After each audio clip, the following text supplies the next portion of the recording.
अब जैसे 6th house की अगर हम लोग बात कर रहे हैं, तो यहाँ पे कुछ डिज़ीज़ हैं, जो एक पर्सन में प्रोमिनेंट हो जाती हैं, जब भी वो लग्न से कनेक्शन बना लेती हैं। अगर 6th हाउस से कनेक्शन 6 और लगन का कनेक्शन बन जाए, तो वहाँ पे हमको डिज़ीज़ देखने को मिलती है और वो डिज़ीज़ प्रोमिनेंट होती है।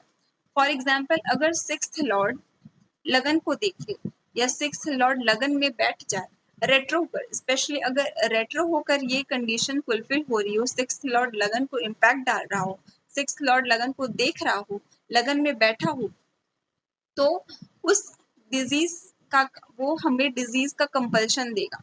कौन से डिजीज का? जो प्लैनेट का सिग्निफिकेंस है।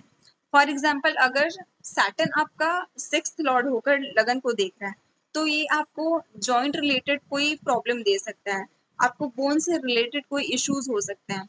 और अगर हम लोग यहाँ पे जुपिटर को लेंगे, जुपिटर अगर 6th लॉर्ड होकर लगन पे इम्पैक्ट डाल रहे हैं, लगन को देख रहे हैं, तो आपको लिवर से रिलेटेड कोई ना कोई प्रॉब्लम देखने को मिलेगी, स्टमक से इश्यूज देखने को मिलेंगे। ये आपको कफ दे सकता है, आप में जो कफ की प्रकृति है वो बढ़ा सकता है। ये आपको साइनस भी दे सकता है।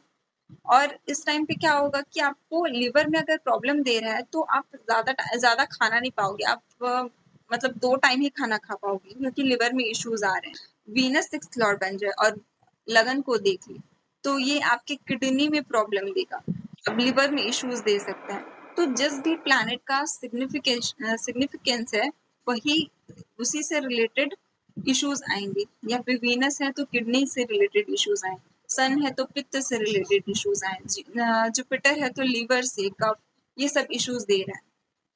और अगर मून 6th लॉर्ड हो जाए और लगन को देख लो, तो ये आपको साइकिक इश्यूज देगा, मेंटल रिलेटेड कोई प्रॉब्लम दे सकता है, साइकोलॉजिकल प्रॉब्लम्स दे सकता है, साइकिक प्रॉब्लम्स देगा। तो अब यहाँ पे 6th लॉर्ड लगन से जब भी कनेक्शन बना ले, लगन पे जब भी बैठ जाए, तो वो आपको लाइफ टाइम डिजीज फेस करनी पड़ेगी। और वही अगर ये चीज 8th लॉर्ड होकर लगन से कनेक्शन बना ले, या फिर 8th लॉर्ड होकर लगन में बैठ जाए, तो इसमें क्या होगा, ये डिजीज और भी प्रोमिनेंट हो जाएगी। 6th हाउस तो होता है चैलेंजेस का घर, 6th हाउस में आपका जो भी 6th हाउस से जो भी कनेक्शन बनेगा प्लैनेट का, वो है आपके चैलेंजेस, वो आपकी छोटी मोटी प्रॉब्लम है। तो उसको आप ओवरकम कर सकते हो, आप अपने आप को कंट्रोल करके, अपने थोड़ा सा प्रिकॉशंस लेके 6th हाउस के डिजीज को कंट्रोल कर सकते हो। बट वही अगर 8th लॉर्ड होकर लगन में बैठ जाए या फिर लगन को देख ले, तो यहाँ पे मेजर प्रॉब्लम्स आपको देखने को मिल सकती है और इसमें आपका कंट्रोल खो जाएगा, क्योंकि 8th हाउस मेजर इवेंट को दिखाता है, मतलब ये अनसॉल्वेबल इश्यूज को दिखाता है 8th हाउस। तो इसमें थोड़ा सा प्रॉब्लम और बढ़ जाएंगी और इसमें आप उतना ज्यादा सॉल्व नहीं कर पाएंगे compare to 6th house. For example अगर जुपिटर 6th लॉर्ड होकर लगन को देख रहा है, तो इसमें क्या होगा कि आपको कफ दे रहा है जुपिटर, तो आप अपना कफ से रिलेटेड जो भी फूड है वो कम कर सकते हो। तो यहाँ पे आपका कंट्रोल है, आप कंट्रोल से, प्रिकॉशन से आप वहाँ पे जो डिजीज आ रही है उसको कंट्रोल कर सकते हो।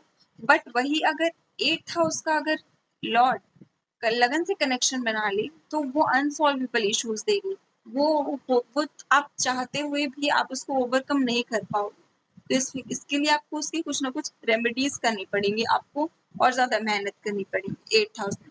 तो 6th हाउस अगर 8th हाउस में कन्वर्ट हो जाए, मतलब 8th हाउस की डिजीज बन जाए, वो लॉन्ग टर्म डिजीज बन जाए, क्रॉनिक डिजीज बन जाए, तो उसको हील करना इम्पॉसिबल हो जाता है। तो इसलिए बोला जाता है जब भी आपको कोई डिजीज हो रही हो, जब भी आपको किसी डिजीज के सिम्टम्स दिख रहे हो, जब भी किसी डिजीज का छोटा फॉर्म आपको दिख रहा है, तो उसी टाइम आपको प्रिकॉशंस लेना चाहिए, उसी टाइम आपको उसको हील करने की कोशिश करनी चाहिए, ताकि बाद में वो क्रॉनिक डिसऑर्डर या फिर क्रॉनिक डिजीज में कन्वर्ट ना हो।